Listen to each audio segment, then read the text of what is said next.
So welcome everyone. Thank you all so much for coming to the Metro Council webinar talking about integrated healthcare and primary care settings. We're so excited that you are here today. I'm Jamie Katz. I am the chair of InfoNet, which is the working group of Metro Council. For those of you that don't know, Metro Council is really kind of the association, collaboration of all the community mental health centers in the Kansas City metro area. We all work together to put on education programs and training opportunities and really kind of all other kinds of events that we do throughout the year, one of which is the webinar that you are on. We have a free webinar on the 2nd and the 4th Thursday of the month from 3:30 to 4:30. And then we also have a conference and wanted to promote that conference really quick. We now have a date and a location. We're really excited. It's going to be in person. So the Mental Health KC conference will be happening. It'll actually be a 2-day conference, but the same low price that we had as a 1-day. So it'll be Thursday, May 12th and Friday, May 13th at the Cerner Innovations campus. And the cost is $50 and that includes CEUs for that whole time. So we want to invite you all to attend. Information should be coming out soon about it. It'll actually be on our website, so mentalhealthkc.org.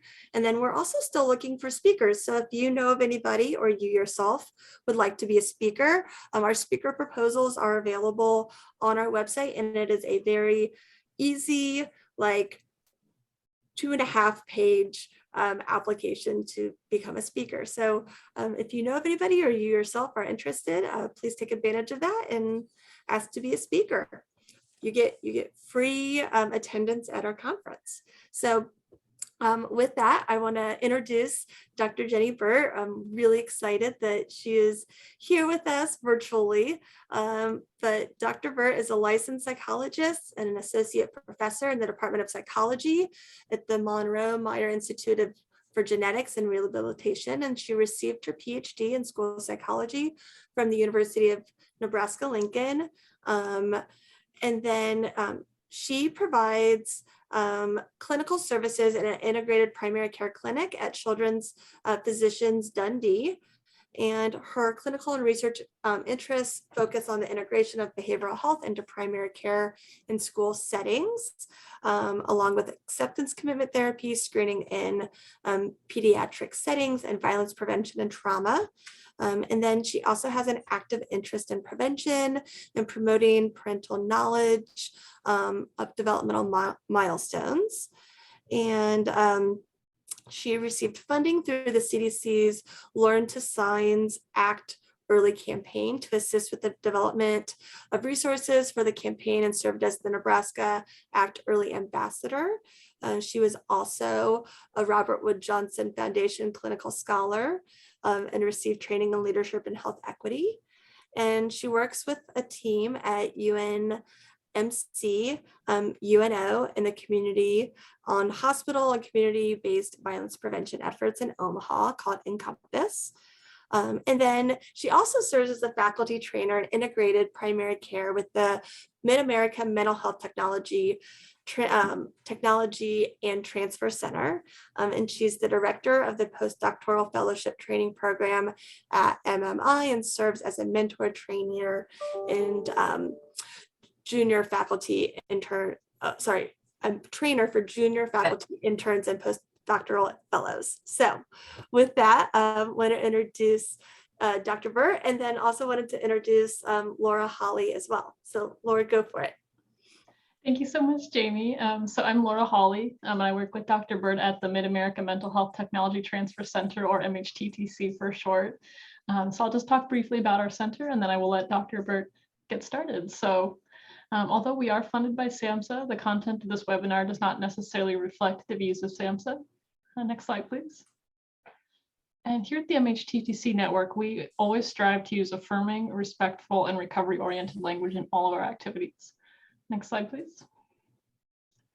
So the webinar that you're going to hear today is also part of a series on social determinants of health that the MHTTC is putting on. So we will post the slides in the chat momentarily, and then you'll be able to access that link and watch all the webinars in this series. Next slide, please. So also, as I mentioned, we are federally funded center, and so we are required to evaluate on all of our training programs. And so at the end of today's webinar, we will take a minute or two to have all of you complete a survey. We really appreciate hearing your feedback on today's webinar and options for future webinars. So we'd really appreciate if you take a moment to fill out that survey for us. Next slide. So the Mid-America Mental Health Technology Transfer Center is established to increase the utilization of evidence-based mental health practices. And our region consists of Iowa, Kansas, Nebraska, and Missouri. And as you can see on this map, there are technology transfer centers that serve all regions across the United States. And with that, it is now my pleasure to turn it over to Dr. Jennifer Bird, who is our faculty trainer. Thank you very much. Well, I'm excited to be here to talk to you about social determinants of health and how they impact healthcare and well-being. I don't pretend to be an expert in this area, but it's become an interest and a passion for me after working with the Clinical Scholars Program with the Robert Wood Johnson Foundation. And so today we're going to share kind of a primer for understanding social determinants of health. We're going to start with some definitions, and then we're going to describe the impact on health outcomes, understand the importance of assessing it and what common social determinants of health are in a primary care setting. And then we want you to walk away with at least a couple actionable steps you could take or learn more about, so that if you were interested in starting to identify and screen and support social determinants of health in your practice, you'll know where to go. So let's start by going through a few of those definitions. Social determinants of health, as defined by the CDC, are the conditions and the places where people live, learn, work, and play, and they affect a wide range of health and quality of life outcomes. These circumstances are very much shaped by the distribution of wealth, money, power, and resources, and this is at a global, national, and even local level. The World Health Organization often states that social determinants of health are one of the most responsible things for the inequities and unfair and avoidable differences in health outcomes that we see both within and between countries. When you're understanding social determinants of health, it's really important before we even get into health equity to understand the difference between disparities and inequities. These are often used interchangeably, but they have different meanings and they're distinct concepts. So when we talk about health disparities, these are nothing to do with value judgments. They're just differences and differences in health outcomes that we see between groups. These could include anything from gender, race, ethnicity, education, income status, disability status, or even where you live and the geographical location of where you live. Health equities, on the other hand, these are unjust, avoidable, and they're due to systemic issues and policies.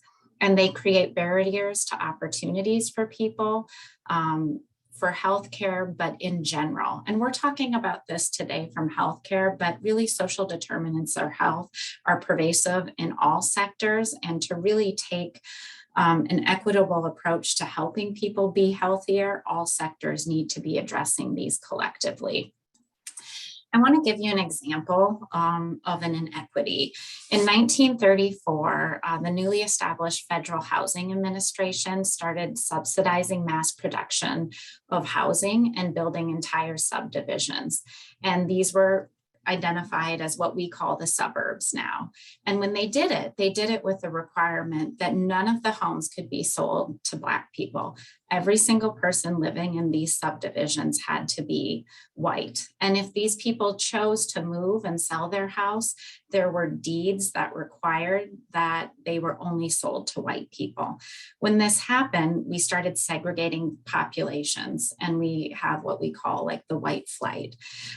This public housing program separated neighborhoods. It made integrating very difficult. And it also started impacting health and equity and opportunity. So for example, in the suburbs, there's probably less pollution, more green space, more freely accessible grocery stores. And so we started seeing differences in health outcomes as a result of some of these policies. And we continue to see these differences to this day. I'm going to give just a quick little example of how I want us to approach what we're learning about today and how you take it back to your practices. So this is a story of a little boy named Jason who had a friend that was in the hospital, or a little boy who had a friend named Jason. And he went to his parents because this is what toddlers do. If you have a toddler, you've worked with toddlers, you know, they ask why, and they ask why about everything, and they're curious about everything. And so his parents said, well, because he has a bad infection in his leg. And Jason continued to ask why. And well, because he has a cut on his leg and he got infected. But why does he have a cut on his leg? Well, he was playing in the junkyard, which is next to his apartment building, and he fell on something that was sharp and jagged. And this little boy didn't quite understand that, but why would he play in a junkyard? Well, the neighborhood doesn't have parks. It's a little bit run down and kids have to play where there's space, and the junkyard is where there's space for them to play. And there's often not anyone there to supervise them. But why would somebody live in that kind of neighborhood? Well, because his parents can't afford a nicer place to live. But why can't his parents afford a nicer place to live? Because his dad's unemployed and his mom is very sick. But why would his dad be unemployed? Well, because his dad doesn't have as much education and it's harder for him to have a job. And so as we continue to go through this, I want us to all sometimes put on our toddler hats, and when we're working with families, I think this is really important, is to ask the but why, and take that back to your practice and your community so that you're able to help patients identify the supports that they need to be healthy and why maybe they're struggling to access some of those supports. And so with this, we start discussing health equity. The definition that Robert Wood Johnson has for health equity is that health equity means that everyone has a fair and just opportunity to be as healthy as possible. And this requires removing obstacles to health, things like poverty, discrimination, and the consequences, including powerlessness, lack of access to good jobs, fair pay, quality education, housing, safe environments, and health care. Health equity is a human right. And health disparities are the metric we use to assess progress towards health equity. This is a nice little example of the difference between equity and equality. And this is something I talk to my own kids about all the time because they're always wanting to tell me it's not fair, it's not fair. And this is a nice depiction and a nice visual of that. Equality means each individual or group of individuals is given the exact same resources or opportunities. When you look at the picture on the left, it doesn't quite make sense. If you want to watch the soccer game, this isn't a good way to watch the soccer game. Not everybody has the same view or the ability. If you look at the picture on the right, we have equity. And this recognizes that each person has different circumstances and unique needs, and we need to allocate resources in a way that gives them opportunity to reach an equal outcome. And so each person has the structure they need to be able to watch the soccer game and enjoy it together. And that's how we want to approach healthcare.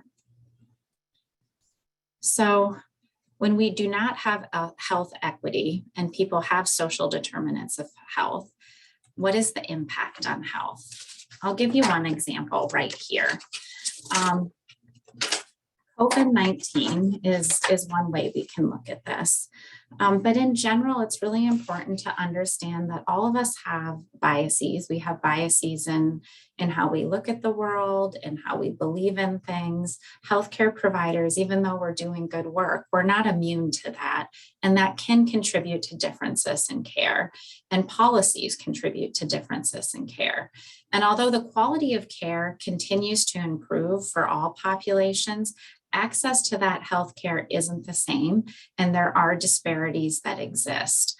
And this has been magnified by COVID-19. If you take a look at this, and this is data from November 2021, so not the absolute most updated, but pretty recent, we see differences in the number of cases, in hospitalizations, and in death when we look at white people versus people of color. And in almost every group, we see an increase, with the exception of individuals from Asian descent. When we have impacts like this, it's important that as healthcare providers, we start looking at it and we strive to improve health across all groups of people, whether it's race, ethnicity, gender, or some other type of group. And when they exist, we need to ask why. Determinants of health and their influence on health, our ultimate marker is really premature death or morbidity. So there's a number of factors that influence a person's likelihood of premature death. And these include genetic predisposition, their behavioral patterns, healthcare, environmental exposures, and social circumstances. And if you take a look at this pie, we see that healthcare is the smallest contributor to that. When we look at the literature, it's anywhere from 10 to 20%. In this depiction, it's showing 10, but it's anywhere from 10 to 20%. But even healthcare is going to be influenced by social determinants of health. Not everybody has the same access to healthcare. It depends on your income and your insurance and your proximity to high quality facilities. If we start exploring this even further, you might say, oh, well, your genetic predisposition is really just kind of what you have and what you're given. But even that, we know when somebody has a family background of complex trauma that they may have experienced with grandparents or parents who have passed those genes on to them, it can start impacting the gene pool and epigenetic markup for future people in the family. And so again, that can be influenced by social determinants of health. And even behavioral patterns, it's not always just a choice. Things like exercise, diet, even smoking and how you deal with stress, they're influenced by factors such as the ability of healthy foods, access to safe places and neighborhoods to exercise, working shifts at a time of day where you're able to exercise. And so that's impacted by social determinants of health. And then when we look at those social and environmental factors, where you live matters. Toxins in your environment, safe neighborhoods, safe and affordable housing, being near train tracks, garbage, disposals, factories can all influence your health and well-being. And so it's if we look at this, at least 60% of it is influenced with things that are modifiable and can influence health. I like this picture to explain it. It's just another way of looking at what we already talked about. If you think about it as a tree, our social determinants of health are the roots. And if we don't have healthy roots, our plants don't grow to full capability. And that's how our health is. If we don't have a healthy system in place that allows us to have healthy choices and opportunity, which is our trunk, things like diet, exercise, habits, then we're more likely to have unhealthy health outcomes. I want to spend just a few minutes looking at a few maps that help us understand the impact of where you live and how it ultimately affects your lifespan. These maps illustrate opportunities that lead to lifelong healthy outcomes. People living just a few blocks apart from each other can have vastly different opportunities because of their neighborhood. And unfortunately, we have pretty significant gaps in life expectancy across the United States, but even across towns and zip codes and neighborhoods. And so these maps serve as a resource to help build our awareness and the complex factors that can influence health. This one is looking at Chicago, and there's up to a 16-year difference in life expectancy in the city of Chicago alone. People that are living in the Loop have a life expectancy on average of 85 years. But if you just go 3 train steps down from that loop and they live in downtown or the Washington Park area, it drops to 69. That's a 16-year gap. And that gap is bigger than the gap in the US and Honduras. And I don't know if you know much about Honduras, but it is one of the poorest and most violent ridden countries in the world. And so we see a larger discrepancy in just one city in our country. It's not unique to Chicago, though. If we go to DC, the gap isn't quite as large, but we see a gap. People living in the District of Columbia or Prince George County, life expectancy is about 78 years. But if you go to babies born in Arlington or Fairfax County, it's anywhere from 84 to 86. And then if we get a little closer to home for all of you, the metro area of Kansas City has up to a 14-year difference when you just go a couple miles down the road. These are pretty big differences in outcomes in some of our urban areas, but it's not unique to urban areas. Rural areas have their own challenges and differences related to health. And we know rural areas often have higher premature death rates than some of our more urban counties. And it's not because they're simply living in a rural area. There's a lot of reasons. Rural communities have changed in the last several decades. We have more people moving out of rural areas and into more suburban or urban areas. And as they lose population, they don't have the same resources for the people that continue to live in the community. We don't have as many people trained to be educators or healthcare providers, and that can shift your ability to have education outcomes that are similar to people in more suburban or urban areas, as well as health access. And so we have more hospitals closing in rural areas and fewer doctors' offices in rural areas. And now people don't have as much access to high quality health care. We also know that less money often goes to rural areas. We attribute risk to being in an urban area. And so some of those grants and interventions are going more into urban area than rural areas. So they don't always have access to the same resources. And then another obvious one is technology. We don't have the same reliability of internet in rural areas as urban areas. And so that means even though we have all these great resources now for telehealth, that is maybe the one good thing, and we've had come out of COVID, is that we're better at supporting families in the environments that they are living in. In rural areas, we don't always have that same ability because of the internet. And then we also do see more exposure in some communities with farming and mining to pesticides and other dangerous substances. So when we're thinking about health equity and we're looking at disparities among groups, it's really important to understand the concept of intersectionality.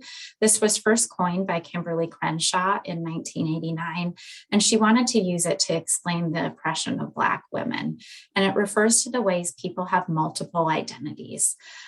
Everybody has multiple identities, but for some people, those multiple identities intersect in a way that can lead to multiple disadvantages among groups, and it can compound disadvantage, especially related to healthcare. So one example would be mental health and mental health outcomes. If you have an individual that has a mental health concern, and that individual is also a Black female who is experiencing poverty and has limited education, then we know that we can't just look at the issue of mental health concerns. We also have to look at issues of racism, of sexism, of education. And in the medical field, we're often taught to reduce somebody down to one person, one individual, one concept, one concern, one idea. And when we're looking at the social determinants of health and health outcomes, we really have to acknowledge the complexities that people experience with their multiple identities and how that can inform how they respond to interventions we use and how they access those support and those resources. I always think it's really important not to just look at all the risk factors. And we know there are behavioral, physiological, genetic, and environmental risk factors, but we also have to look at protective factors. Being aware of risk factors is important, but all people that have risk factors also have protective factors in their life. And if we can build on the ones we have, that's a really good place to start. But also, as you start building on one protective factor, it has a cumulative effect often in building in other factors. And so while some people have risk factors and they have greater chance of experiencing even more risk factors, the same is true for protective factors. When you build one, you have the ability to build more. And so starting where you can is a really important place. And this highlights some of the important protective factors available when people are experiencing multiple inequities in their healthcare. I also like to think about how do we promote resiliency in the healthcare setting. Some of you may have heard of the theory of planned behavior change. And what it really looks at is how our attitudes and our subjective norms, which subjective norms just consider the ideas of how other people respond to specific behaviors, and then our control over all of these can influence our intention and ultimately our actions. And so each patient is unique. There's the concept of intersectionality, and they have the capacity for change. And what we need to do as providers is really take a look at their norms and ask them, what do you care about in your healthcare? What do you value? What's important to you? What do you want to be better for you? And help use that to shape confidence and make small changes in the areas that they value the most. And then understanding the intention, not assuming what they need, not assuming the best way for it to happen for them, being very considerate of what their values and norms are, and asking permission to help and make adjustments to the healthcare plan. And then finally, behavioral, we may be addressing their norms, we may be looking for ways to build intention, but we can't assume that they know how to do things or even understand what we're discussing. And so having conversations, providing things in writing, using even visuals, picture charts, videos to help people understand recommendations in a way that works for them and building their health literacy. Let's transition into understanding what the social determinants of health are and how we address them in primary care. This is really similar to what we looked at with that pie chart. And really it focuses on how we have to address the social determinants in health in order to improve healthcare. If we rely on just focusing on healthcare, that only impacts about 10 to 20% of that pie. And so we need to work within the healthcare sector, but across other sectors in order to help people have the health outcomes that they need to be healthy. At this point, I'm going to introduce you to the 5 different social determinants of health. So the first one we'll talk about is just access to healthcare. And this is the connection between understanding health services and understanding their own health. This domain would include things like your access to healthcare, not just your access to healthcare. We know many people overuse emergency rooms. And when you overuse emergency rooms and you don't have a primary care physician, either because you haven't linked up to one, you don't have the healthcare benefits to have one, they're not open the hours that you're available to be seen, it leads to poorer health outcomes. also health insurance, and then going back to that health literacy, making sure we're helping families understand their health in a way that works for them, and building that actually from a young age. And that's not just healthcare responsibility, that's the education sector's responsibility as well. So education is another big social determinant of health, and it impacts our well-being over the course of a lifetime. This is going to include things like early childhood education and development, and access to high quality childcare programs and preschool programs. And this is a really big factor in this. If we can start kids on the right path early, it makes a big influence down the road. There are also things like being able to graduate from high school, enrolling in some type of higher education, and helping people identify the one that works for them, not having this one size fits all, everyone has to go to college, but what type of vocational training do we have in high school and beyond? Educational attainment, and then language and literacy. Economic stability is important, and this is the connection between financial resources people have, such as their income, cost of living, and socioeconomic status, and their health. We know at least 1 in 10 people live in poverty, and when you live in poverty, it affects your ability to afford healthcare, healthy foods, and housing. And so this has a very big impact across all of the social determinants of health. I think this one's been impacted a lot for all of us in the last 2 years. Social and community context. This is the connection between where people live, they learn, they work, they play, and their health and well-being. This would include things like cohesion in your community, community resources, civic participation, volunteerism in your community, discrimination in your community, conditions of your workplace, and incarceration rates.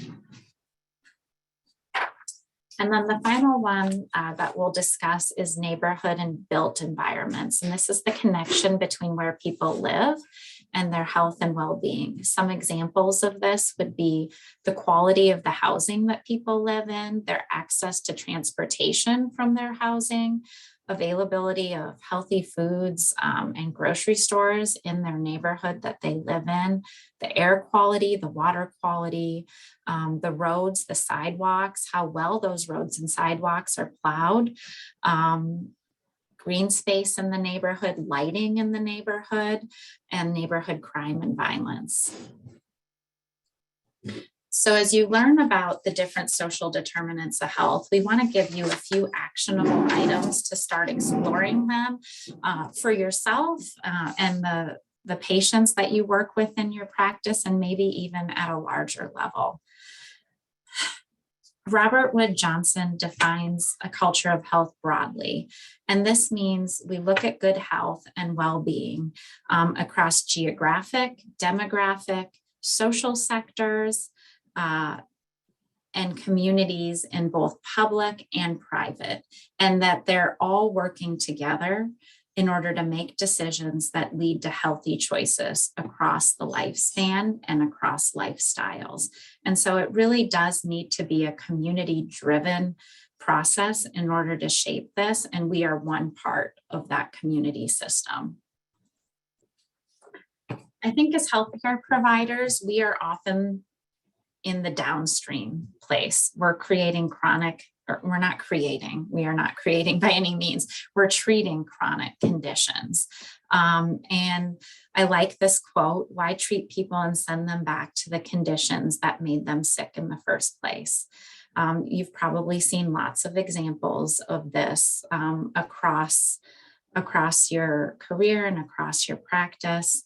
A little parable that sometimes we use to describe this when we're discussing it is that there's a family out on a walk and it's a beautiful place and they're out on a sightseeing adventure down by a river.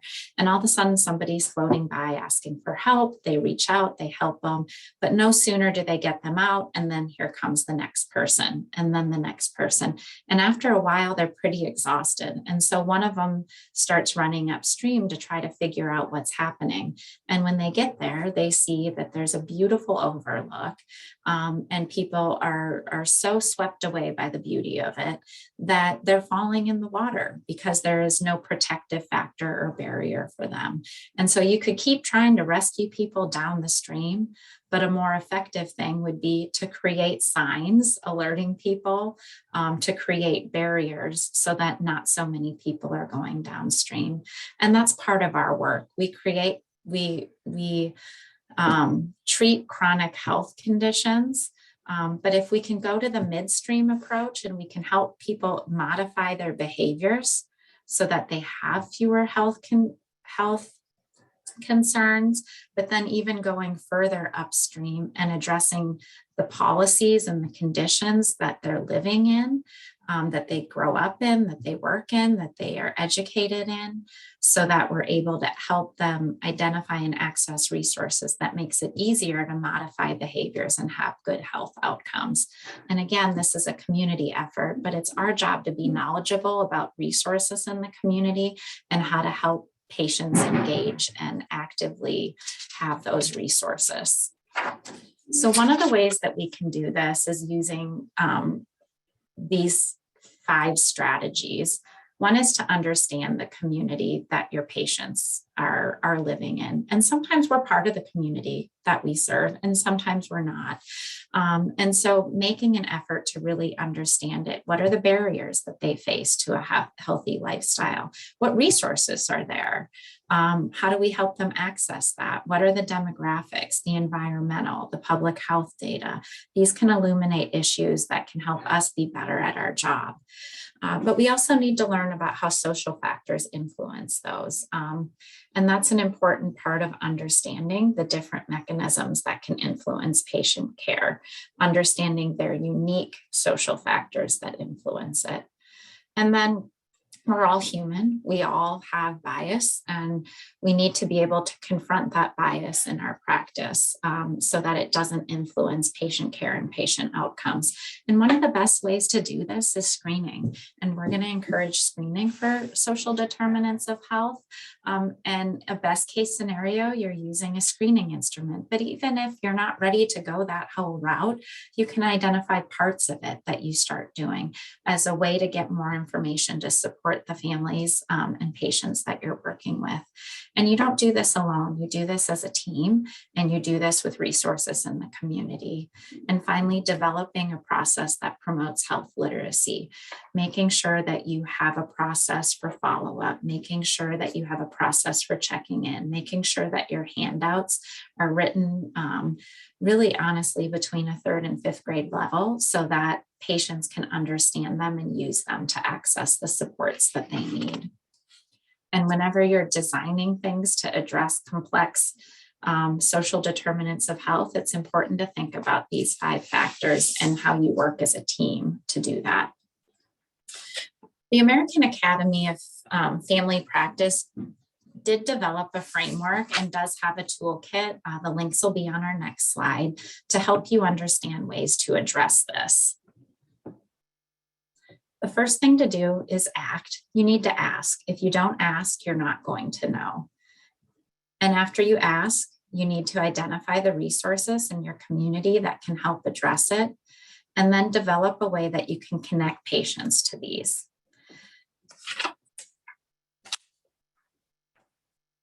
This is where we ask why. The ask part is where we ask why, and we try to consider all of the possibilities. Screening tools are advised. Patients are off. These are sensitive topics. Some of them are hard to discuss. And we do have data and literature to suggest people are more likely to circle it or write it down. And then they will engage and talk with you about it if you initiate it, but they're less likely to initiate it verbally. One of the instruments that we recommend, and we've worked a little with Aetna Better Health on this this series, and this is the one that they recommend, is the Prepare instrument. And the Prepare instrument is written at an appropriate reading level so that most people can use it. It can be filled out or it can be read to, and you can circle it with them. Either way works. It's also freely available to the public, and good screening tools are usually ones that are freely available to the public. And then they also have guidelines for how to integrate this into your practice. When you're identifying, we highly recommend that you use data to identify and that you record it in your patient's electronic health record.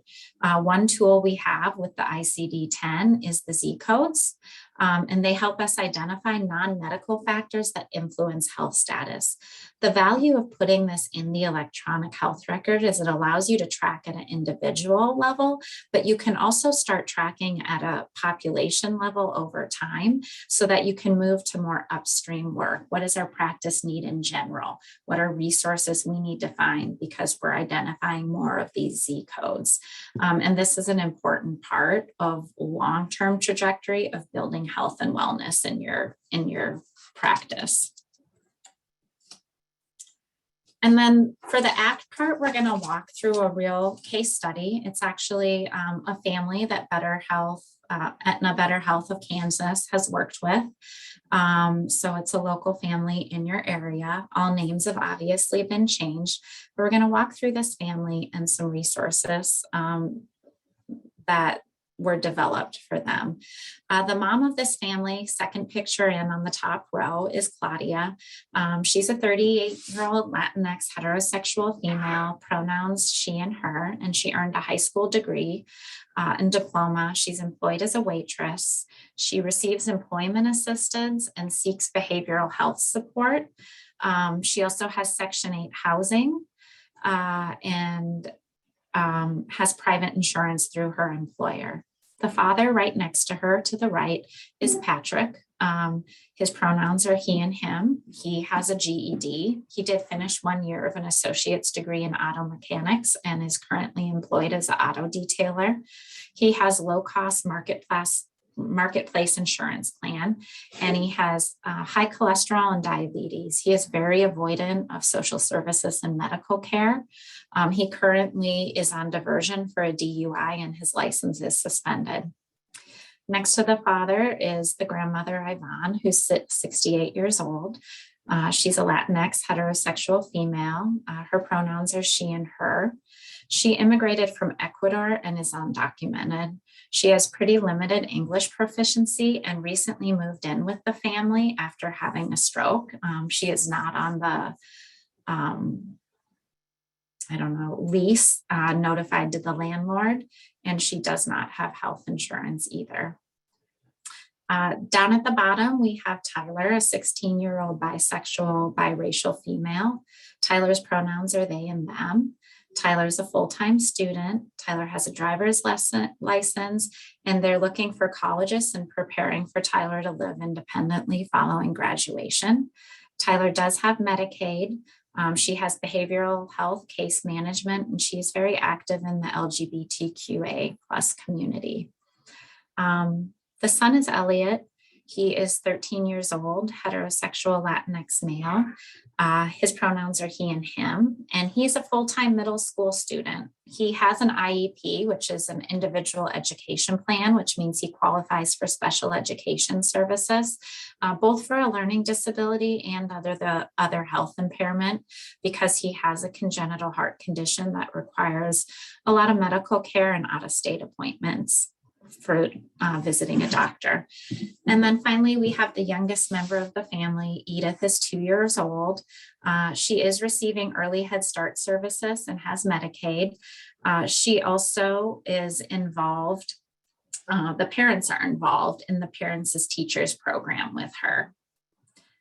So This slide highlights, we're going to look at just the food insecurity part of it. That was an issue that when they were working with case management, that came up as something that was most highly valued from the family through their screening. And when we look at food security, on the top, we have some of the risk factors for food insecurity, and the bottom, we have some things that the family is experiencing that puts them at higher risk for food insecurity. So there are 2 employed adults, but there are 4 unemployed people in the home, and the son doesn't have SSI. So that's a risk factor. They are in Section 8 housing. They have limited transportation. They have 1 vehicle, but only 1 driver, and the other 2 adults in the home are unable to use it. They do have a multi-generational family, and so the grandmother is a senior citizen. There are 3 kids in the house. They do identify as Latinx. They are people of color, which puts them at higher risk for food insecurity as well.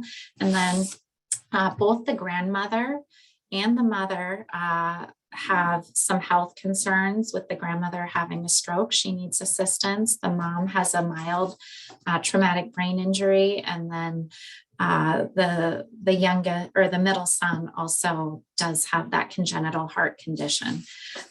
Although it's not listed on this slide, whenever we talk about risk factors, I like to talk about the protective factors as well.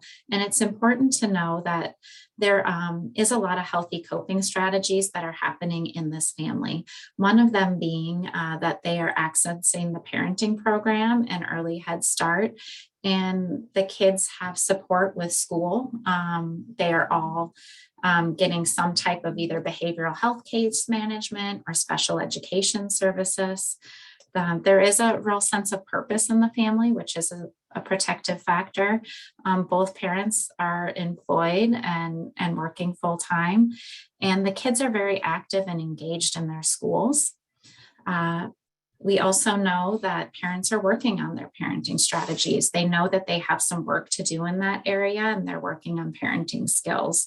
And then there's also a willingness to seek help. Most of the people in the family are seeking help, with the exception of the father. And so there are a lot of protective factors that need to be accounted for as you're serving and working with them, and areas to build on. So when we get to the ACT part, we've identified food insecurity. One of the things that we encourage using is the Find Help. It's also been called Aunt Bertha. So you've maybe seen both of these names. It's very simple to use, and we want to walk you through how you could use that right now. So if you go to the website, which is listed, it's just findhelp.org. So it's very simple, easy to remember. You type in the zip code that the family lives in. Then you go in and choose the category that you're looking for the need that they've identified. Once you find the category, I chose food. Then you go in and select the type of assistance that you need for food. And I chose meals, and specifically identifying meals for the grandmother when other people are out of the house. And so you search the resources in the available area. You select the one that's the best fit. And then all you have to do is hit next steps, and it walks you through how to access those resources.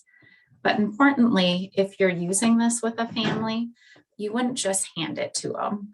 You would make sure they understand how to do it. Ideally, in a perfect world, if you have nurse care navigators or patient resource coordinators, they're helping the family to do this and making the call with them and following up with them to make sure that they've accessed these resources and closing those loopholes with intention and then that behavioral activation. And so our quick overview of social determinants of health, our takeaway points are they're highly prevalent. They exist with many of the families that we serve, and assessing them once isn't enough. We need to assess them regularly. Using a framework such as ACT, Ask, Identify, and Act, in line with the American Academy of Family Practice guidelines, and their handbook is helpful. And it's important to be familiar with the resources. And I also just strongly encourage, start where you can. You don't have to feel like if I don't do the whole prepare, that this isn't worth doing. In the practice that I work in, it's a pediatric practice, and we started seeing more challenges with being able to pay bills and food. And so we integrated just 2 questions into our screening instruments related to those. We know that you're under a lot of pressure to screen for a lot of things. And so integrating a new screener might be really challenging right now. But is there one place that you're willing to start? And can you identify resources in your community that you can help the families access? And can you develop a process and of closing the loopholes for doing that? And starting with one is a good place, because then you pilot it out and figure out how it works and you build on that as you go. We do have some selected references. As well as resources I want to highlight. Laura introduced you to MHTTC. We have lots of trainings available. You can sign up to participate and get emails on the different trainings we do have available. So we encourage you to check out that website. We've also partnered with Aetna Better Health of Kansas to put on a social determinants of health webinar series, and all of those are recorded and available to you if you want to learn more about specific social determinants of health. And that series is ongoing. We have one coming up in March and April, and then recordings of all of the rest of them this year. We do want you to know about findhelp.org so that you know where to access support and develop resources for your practice. And then we also really want to emphasize your own professional health and well-being. The work that we do is hard. COVID has impacted it even greater, and it's important to take care of yourself as a provider and take care of the other providers and your medical home team. And so we'd like you to know that there are resources out there, and there's a professional health and well-being series specifically for medical professionals, and we encourage you to check that out. And at this point, I will turn it over to questions.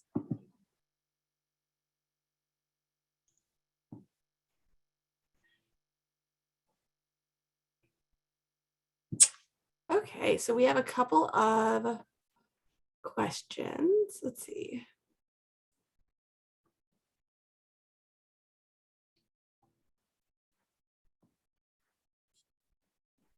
So Richard is asking if we can email the slides out, and yes, we can definitely do that. And those are the only questions we have right now. So participants, what questions do you have? Dr. Burt, while we're waiting for questions to come in, could you go to the next slide, please? Oh, yes. Thank you, Laura. You're welcome. Uh-oh. Did something change? It's not letting me advance the slide now. Mm-mm. Can you unshare and then reshare?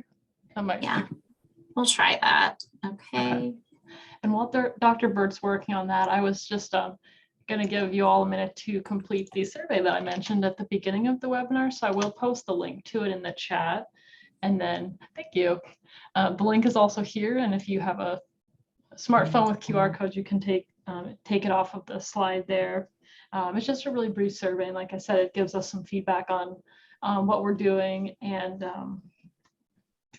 very brief. So please take a moment to complete that while you are working on questions.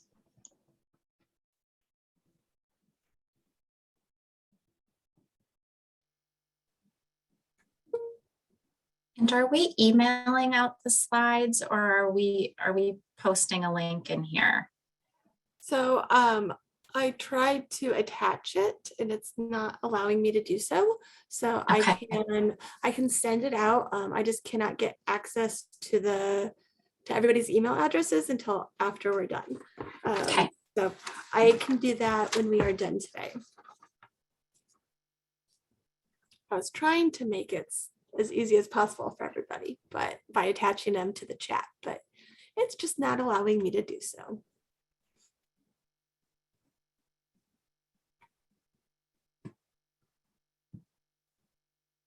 So we did hear from Richard that And you just said, so sad to see the broad differences in longevity for people in urban versus rural areas. I think it's an often overlooked area as well. We spend a lot of time talking about the disparities in urban areas, and a lot of resources go to helping people in urban areas. And all of you are in a state that has a large rural area. I'm in Nebraska, so we have a state with a large rural area too, and it's something that really needs to be addressed as we think of healthcare and education and opportunity for people. And it needs to be explored as in depth as we are in our urban areas. So what other questions you have for Dr. Burt?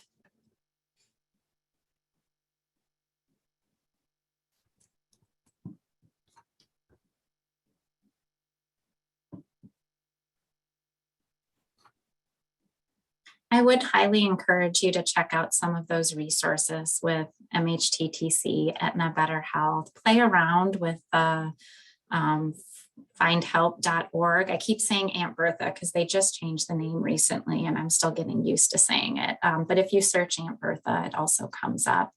And the Professional Health and Wellbeing series. If you're interested in social determinants of health, besides our recorded webinars, great places to access information. The CDC has some nice resources on their website.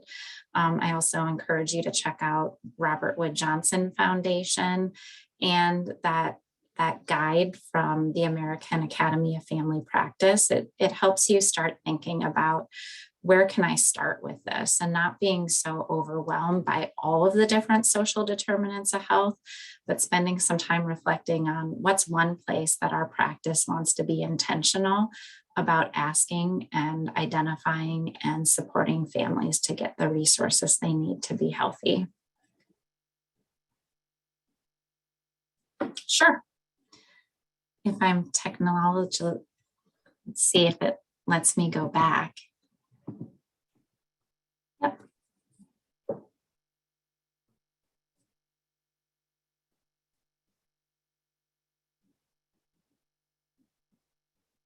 And if you do go to the Mid-America MHTTC network, you can sign up to be part of our listserv, and then you'll get all of the different trainings that we offer. And the Social Determinant of Health series is the third, Laura, help me if I'm forgetting. It's the third Thursday of the month over the lunch hour. We do have one on sleep coming up in March. And I can't remember our April topic, but all of the past ones are recorded.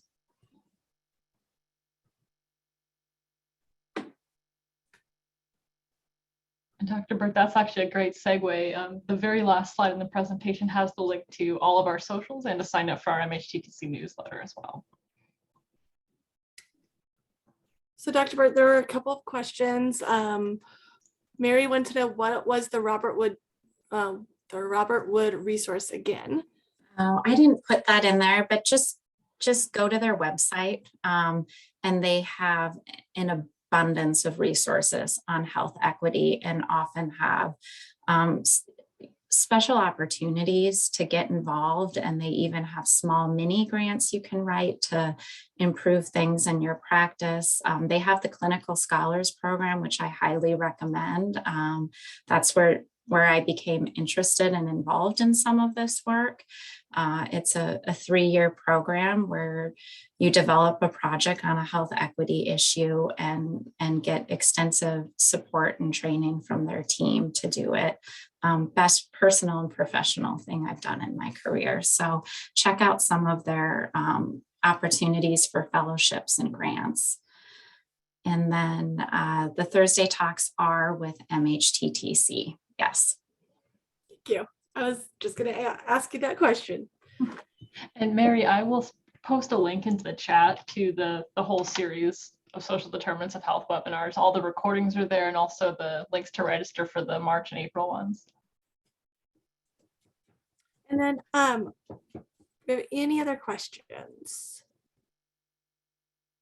We have a lot of thank yous and fabulous.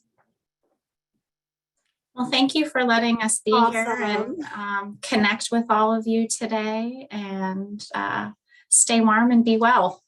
And so I just wanted to thank Dr. Bird again. That was fantastic. I think it was so beneficial just to hear. And I loved that example that you gave of going upstream. I think that is such an incredible graphic that really shows really why we should be focusing on social determinants of health. As well as I really liked that case study as well. I think that was like really beneficial to kind of see exactly kind of how that plays out. And I wanted to let everybody know, so our next webinar is going to be on self-harm with Dr. Amy Schaffner. And so that will be on our website. And then, so that's the let's see, March 10th. And then the last of March, the 4th week of March, will be with Kim Holly and talking about maternal mental health. So those are our next two topics. We hope that you enjoyed today. And again, just a reminder, save the date for our upcoming conference, May 12th and 13th at Cerner Innovations Campus. And if you know of anybody that would like to be a speaker, we're looking for speakers. So thank you all again for joining today. Thank you again, Dr. Burt. Thank you so much for this presentation. I think it was fabulous and something that if we're not already talking about, we need to be at least starting the conversation. So thank you. And Thanks, I hope everybody. has a wonderful rest of your day. Thank you so much.